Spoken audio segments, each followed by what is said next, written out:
Olá, pessoal, professora Ana Carla, na nossa disciplina Direito Administrativo, Direito e Organização Administrativa. A convidada de hoje é a professora Márcia Valquíria dos Santos, autora do livro que nós adotamos aqui na nossa disciplina. E hoje ela veio conosco aqui para conversar um pouquinho sobre terceirização na administração pública. É um tema que tem várias vertentes e a professora Márcia Valquíria hoje vai explorar algumas delas. Como sempre, nós vamos fazer a nossa aula em 4 blocos de 15 minutos e vocês fiquem conosco para absorver aí o conhecimento da nossa querida professora Márcia Valquíria. Bem-vinda, professora. Fica à vontade. Obrigada, professora Ana Carla, pelo convite. É sempre um prazer estar aqui para falar para os seus alunos da IASH, local onde eu fiz o meu pós-doutorado, inclusive com a professora Ana Carla me supervisionando, e local que eu trabalhei mais de 20 anos na Universidade de São Paulo, então eu tenho a universidade no meu coração. Hoje nós vamos falar sobre terceirização na administração pública. Até a professora Ana Carla estava me perguntando qual era o título dessa aula. E a pergunta é muito procedente, muito interessante, porque nós encontramos na doutrina várias formas de tratamento da terceirização. De fato, eu posso dizer para vocês que não é uma matéria fácil, até pela largura que ela tem, pela amplidão, né, que essa matéria apresenta. Eu vou tentar tornar mais didático, eu sei que tem alunos que não são da área de direito, então a minha linguagem, ela vai ser o mais didática possível para vocês entenderem o que significa a terceirização. E posso dizer que tem professores, estudiosos do direito administrativo que muitas vezes dão umas pedaladas aí, não conseguem compreender a real dimensão desse termo terceirização. Terceirização, se nós fôssemos ao pé da letra, terceirização é toda aquela atividade que se atribui a terceiros, né? Então, nós temos o núcleo administração pública, que ele é direta ou indireta, e toda vez que a administração pública, ela contrata terceiros para exercer uma atividade, vamos falar genericamente assim, no seu lugar, ela está terceirizando. Por quê? Porque ela não está executando de forma direta aquela atividade. Então, por isso que a gente fala execução direta e execução indireta. Quando a administração pública executa diretamente, ela vai fazer por meio dos seus servidores, tá? Servidores, funcionários, empregados públicos. Aí sejam sob regime estatutário, sob regime seletista. Então, esta é uma forma de execução direta, quando ela contrata pessoas físicas, né, mediante concurso público, artigo 37, inciso 2 da Constituição Federal, para lhe prestar serviço, né, para que, em nome da administração pública, preste serviços para a administração e para a comunidade em geral. Neste sentido, a administração pública, ela tem que definir, portanto, o que são essas atividades que merecem uma execução direta. Então, se a execução é direta, ela vai fazê-lo para aquelas atividades que são permanentes, né? E esta matéria sofreu uma grande evolução. Eu vou falar um pouquinho para vocês aí em relação à história, como que era, como que é hoje. Mas atividades permanentes são aquelas em que a própria legislação da administração pública estabeleceu que ela precisa daquelas pessoas dentro dos prédios, dentro dos edifícios, enfim, dentro do patrimônio da administração, né? Que a gente costuma chamar que são os bens de uso especial, que são aqueles imóveis, né? locais onde a administração pública, ela presta o seu serviço diretamente. Aí ela faz um concurso para cargo ou para emprego. Cargo é estatutário, emprego é seletista. Acontece, vejam bem, gente, lá na década de 60, 70, numa outra aula que eu conversei aqui com vocês sobre parcerias público-privadas, nós falamos sobre essa história da administração, e eu sei que a professora Ana Carla já deu aula sobre isso, sobre o Decreto-Lei 200, né? Então, o que a gente tinha naquele momento? A gente tinha uma estrutura administrativa de funcionalismo, né, funcionalismo público, extremamente engessada. Ou seja, a pessoa ou ela era concursada ou ela ocupava cargo em comissão, que são aqueles admissíveis e demissíveis ad nutum. Quer dizer, a qualquer momento pode ser admitido e demitido. Ok. Com o tempo, e eu diria para vocês, mais especificamente, isso se solidificou na Constituição de 88, existe a possibilidade de fazer contratações por tempo determinado, ok? Processo seletivo para contratação por tempo determinado. Então, fiquem com este quadro. A administração pública, ela só tinha servidores próprios. Essa terceirização, ou seja, contratação de pessoas fora não era possível neste momento. Então, nós estamos aí na década de 60, na década de 70. Aí veio uma lei, em 74, foi aprovada uma lei em 74, a Lei 6.019, que é a Lei de Trabalho Temporário, 6.019 de 74. Mas ela permitia o trabalho temporário para poucas atividades. Eu estou aqui, advogado não fala sem legislação em volta, eu estou aqui com essa regra de 74, tá bom? Então, aqui em 74 era para serviços de limpeza, trabalho temporário para serviços de limpeza. Porque se chegou à conclusão que não precisaria fazer um concurso para contratar uma pessoa para esse serviço e ela fazer carreira na administração. Se chegou à conclusão que para este tipo de serviço era possível contratar no mercado. Então, aí nós temos,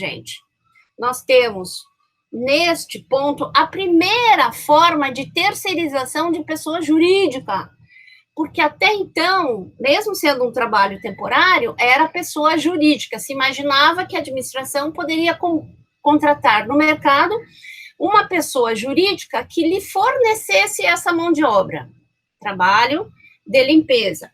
Na década seguinte, em 83, veio o serviço de vigilância, bem como serviços especializados ligados à atividade meio do tomador. É a Lei 7.102 de 83.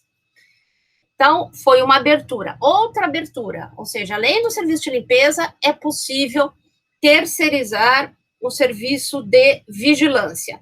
E por muito tempo foi assim, por muito tempo, só estas atividades poderiam ser contratadas no mercado. Ok. Neste ponto, eu gostaria de dizer para vocês que aí surge uma discussão que já começou naquela época, década de 70 e 80, que diz respeito ao que é atividade fim dentro da administração pública e o que é atividade meio. Atividade fim, ela diz respeito às finalidades institucionais da administração. Então, vamos supor um hospital público. Qual é a atividade fim do hospital público? Prestação de serviços assistenciais na área de saúde, tá? Essa é a atividade fim. Então, a gente poderia pensar assim, os médicos, os enfermeiros, o pessoal da saúde, executam uma atividade fim dentro de um hospital público. Beleza, é isso mesmo. Então, para essas atividades fim, a administração, obrigatoriamente, ela tem que ter um conjunto de cargos e de emprego, seja seletista, seja estatutário, ela tem que ter um conjunto de cargos e empregos para que ela mantenha ali um núcleo de pessoas trabalhando para exercer aquelas atividades. E a atividade meio são as atividades instrumentais e acessórias. E está mais do que provado que essas atividades meio e acessórias ou instrumentais, elas podem ser realizadas por interpostas pessoas, ou seja, elas podem ser realizadas por uma pessoa jurídica que fornece essa mão de obra para a administração. Então, este era o panorama, né? Este era o panorama até o advento da Lei 13.429 de 2017. A Lei 13.429 de 2017, ela alterou dispositivos daquela lei lá de 74, quer dizer, uma lei tão boa, que ela não foi revogada, né? Foi apenas alterada para possibilitar aí uma amplitude, né? Uma amplitude maior da possibilidade de terceirizar atividade fim na administração. Então, fiquem com essa lei na cabeça, daqui a pouco a gente vai falar sobre ela. Voltando um pouquinho, por que esse tabu em relação à terceirização? Porque a terceirização é vista por muitos como a escravização, né, da mão de obra. Porque, na medida em que a administração pública ela deixa de contratar pessoas por concurso público e ela passa a contratar no mercado, há uma ideia de que a terceirização ela possibilita um gasto menor, quer dizer, que a administração vai gastar menos se ela contratar no mercado do que se ela pagar para os seus servidores e funcionários salário adicional por tempo de serviço, os tais dos penduricalhos que está se falando muito hoje em dia. Eu não gosto muito desse termo, porque eu acho que precisa de uma profissionalização, né, para você ter qualidade no trabalho. Então, é importante ter um servidor público concursado, com estabilidade, sou favorável a isso, com avaliação também, sou favorável a isso, com avaliação, mas a estabilidade faz com que aquele servidor, ele consiga ficar distante das pressões políticas que acabam vindo nessas trocas a cada 4 anos, da cabeça da gestão, quer dizer, dos políticos de plantão que acabam vindo exercer atividades ali dentro, seja o prefeito que traz todo o seu secretariado, os seus assessores, né, encargos em comissão, seja governador, seja presidente, seja o que for. Mas essa ideia de servidor público de carreira e concursado, ela faz parte do Estado brasileiro e eu acho importantíssimo para garantir a qualidade, como eu falei para vocês. O servidor, o funcionário não é servidor terceirizado, ele não tem a especialidade, né? Ele não tem aquela... Nem sempre ele recebe um treinamento, nem sempre o serviço acaba tendo até uma remuneração, aquilo que a administração vai pagar para aquela empresa é uma remuneração razoável para pagar o que merece aquele funcionário. E o que mais complicado ainda é que nós temos uma legislação, a Lei 8666 de 93, que ela traz a necessidade de contratar pelo menor preço, né? Então, qualquer requisito a mais que seja colocado no edital de licitação que exija uma qualificação melhor daqueles funcionários vai ser encarado como um cerceamento da competitividade. Então, eu me lembro que há um tempo atrás, trabalhando na Universidade de São Paulo, me fizeram uma pergunta, olha, seria interessante será que a gente poderia contratar vigilantes que tivessem pelo menos o 2º grau, né, que tivessem um nível de qualificação com um 2º grau, porque aí a gente traria pessoas com um perfil melhor para lidar com os alunos, etc., dentro de uma universidade. Não, não pode. Eu não posso botar nível de escolaridade aí para esse tipo de terceirização. Por quê?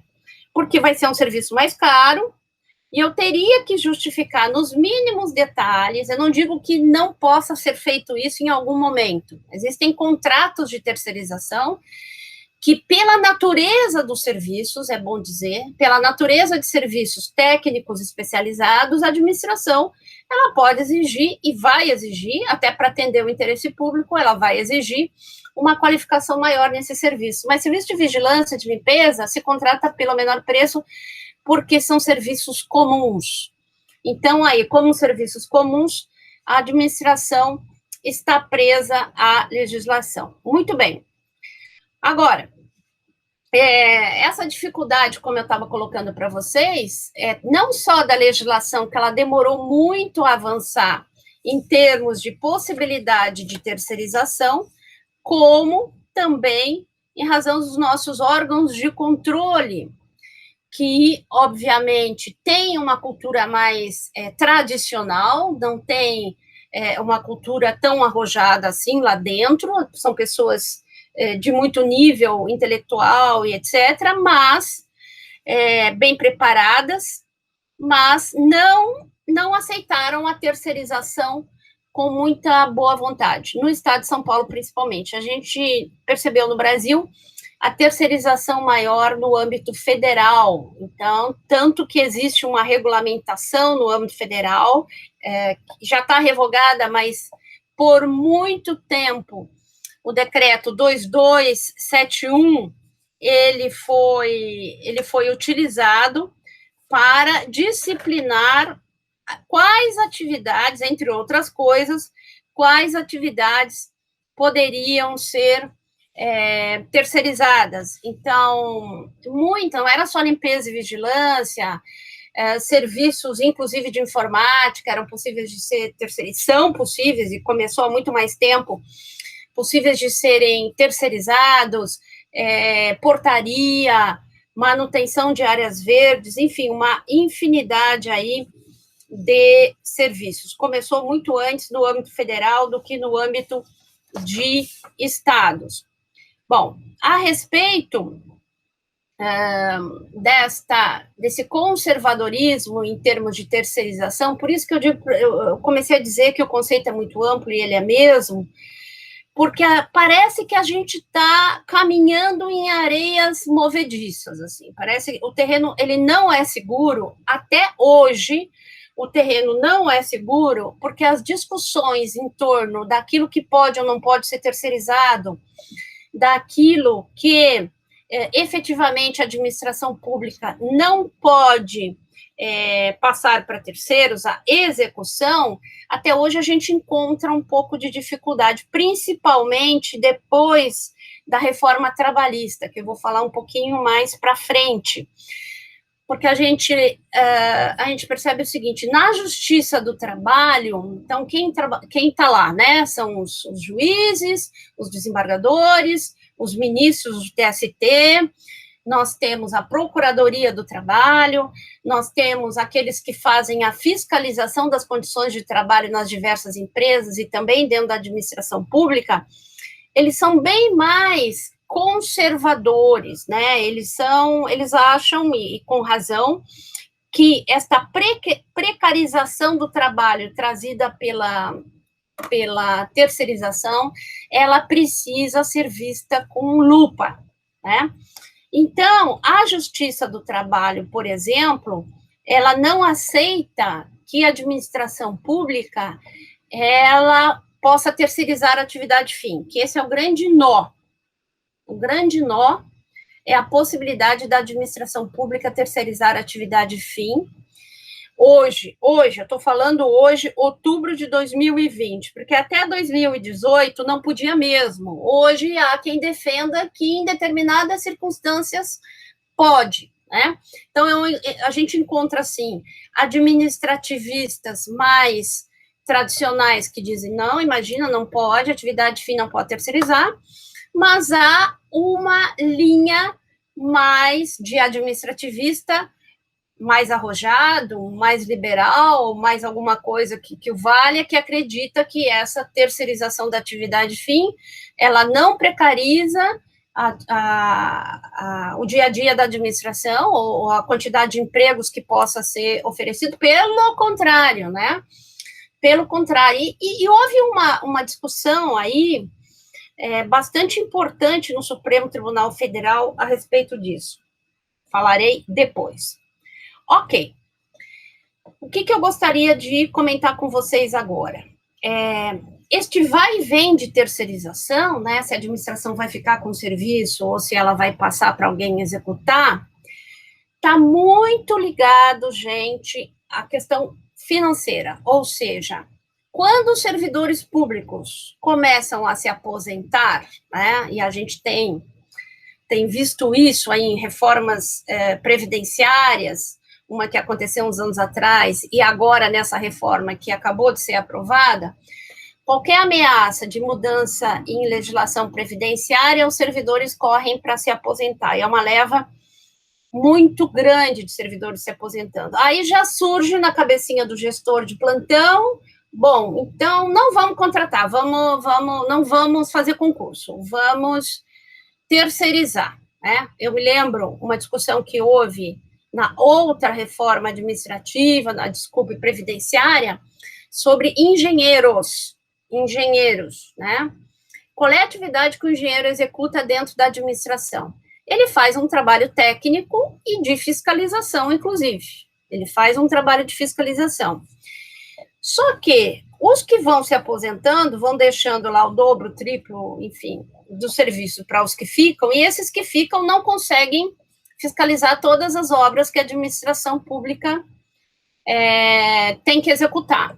E eu ouvi de um gestor, uma pessoa muito importante, né, dentro da administração, dizer assim, olha, não vamos mais fazer concurso, a gente pode terceirizar, vamos terceirizar a empresa para trazer o pessoal da engenharia aqui para fazer fiscalização. Atenção. Oi. Esse é um ponto extremamente importante quando a gente fala de terceirização na administração pública. Não é só na área da engenharia, né? Já teve agentes de plantão, como você destacou, que já pensou em contratar fiscais da Receita Federal terceirizados, ser uma atividade terceirizada. Teve aquela questão que foi extremamente polêmica nos aeroportos, entrada e saída de pessoas no Brasil, em que se colocou empresas terceirizadas no lugar dos policiais federais para fazer aquela identificação de entrada e saída. Esse é um tema quentíssimo. Eu quero fechar esse bloco aqui com essa sua colocação para a gente continuar no próximo, convidar todos que continuem, porque o tema é quente, é bom, e há várias áreas da administração pública, por conta, inclusive, do teto de gastos com servidores públicos, em que há um desejo de terceirização. Então, discutir o que pode e o que não pode é extremamente importante. Ficamos para o próximo bloco.